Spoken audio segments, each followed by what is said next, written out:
First of all, though, you lucky three, you've all jetted in from your holidays. Yeah. Looking all fresh and lovely. Separately. Well, yes, of course. Yeah, not together. Where did you go to, Lisa? I went to Bahia del Duques. Really? Tenerife. Tenerife trip. No, it was fantastic, actually. We had, obviously, half-term last week, and Paul was in China for 10 days on business, so Beau and I had a little girly bonding trip. And I tell you what, if I ever see another aqua park, or if I fall out of another rubber dinghy or get thrown out, it was great, and we bonded. But these people that have more than one child and go on holiday as a single parent, I don't know how they cope. It was really tricky because obviously, I wanted to make friends because someone said that might be a good idea because then they have a little play, don't they? Well, everyone I introduced her to, she just kind of didn't gel with, and I was, like, desperately trying to make 10-year-old friends going around this. Can you play with my daughter, please, please? So, anyway, it just ended up just being the two of us, and she had the time of her life. But you didn't. Well, there was a spa there, well, and I just kept walking past it. There's the aqua park, but there's the spa. You'd rather go to the spa than entertain your lovely daughter in an aqua park. Not really. Just an hour would have been nice. Just an hour. Just an hour to have my feet rubbed after the aqua park. Stop moaning about it.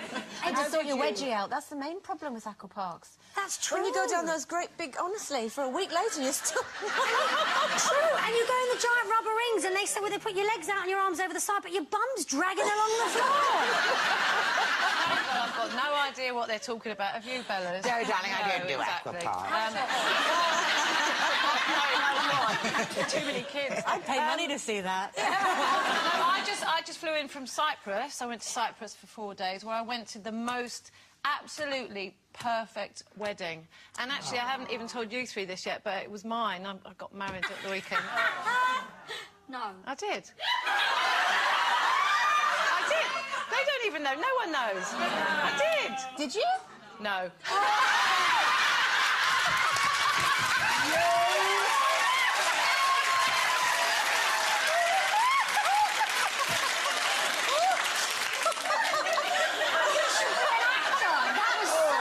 Wow, blimey.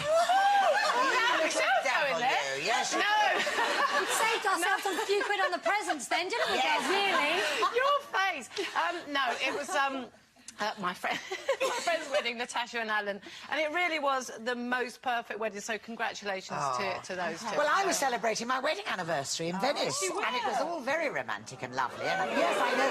But listen to this. So I woke up on the wedding anniversary day, full of the joys, because it was my birthday, and Mr. Spain went, "Here you are, darling," gave me the most beautiful card, one for my birthday, one for my wedding anniversary. I didn't have anything for him at all. Did you tell him, or did you lie? No, I didn't. I was useless, but I said to him, "Come on, we're going to have a wonderful day." Look, I said I was so busy planning this 3 days, I didn't have time for the card, and we're going to do this and we're going to do that. And I said, we're going to go to St. Mark's Square and have a coffee and an ice cream. I know it'll cost quite a lot of money because it's quite expensive. Anyway, 2 coffees this big, cold, and 2 ice creams, 50 quid. So he was upset then for the rest of the day. So it didn't go terribly well, really. And then we flew back and went to the BAFTAs, which was quite exciting, because I gave away a BAFTA, which was pretty nice, except I felt a bit... And nobody took my photograph in my dress because I'm so old. But never mind, that's... You weren't bearing enough flesh, Bella. I wasn't bearing enough. I was trying to be subtle. I thought less is more. It was so less, it was nothing at all. Well, actually, speaking of so less... I don't know if you've heard this, but apparently, you know, you're away on holiday. I don't know what lovely sights you managed to see while you were away, but apparently, Speedos are making a comeback. You know those tiny little budgie smugglers that men wear? Apparently, the smaller, the tighter, the better. So think Daniel Craig, Cristiano Ronaldo, Peter Stringfellow. Oh. Yeah. Now, is that a look that you like?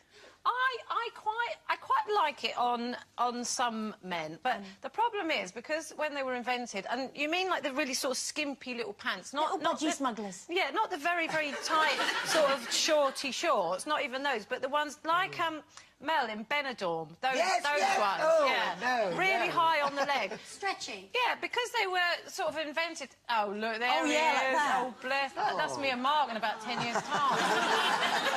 You know, because they were invented, I think, in the sort of, 70s, the people that wore them the first time around still wear them, so they kind of got a bad name. But on young blokes, as long as they've got... as long as... Yeah. I think they look really nice. I'd love Mark to wear them. He'd look nice in those. Yeah, Well, yeah, I think people should be allowed to wear what they like. I just think it's all about, if you've got a huge paunch and they hang in underneath, it's... Paunch, I think. Paunch. Paunch. Excuse me.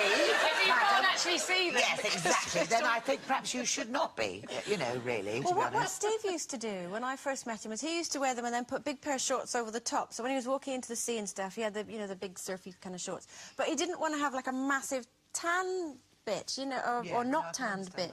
Yeah. So he would kind of whip them off to lie down. But now he's a bit shy, so he just wears he's swimming trunks the whole time. Almost like, those stripy ones that they used to wear in the 1920s. So he's sort of underdressed. So he's got underwear for every occasion underneath Yes. one massive pair of baggy shorts. Yeah, it's like one of those little Russian dolls. Just keep going, there's just loads of pants. Fantastic. Yeah. Well, Paul's been away for 10 days, and the thought of him in a pair of underpants is driving me to distraction. Come home. Oh. OK, time for us to...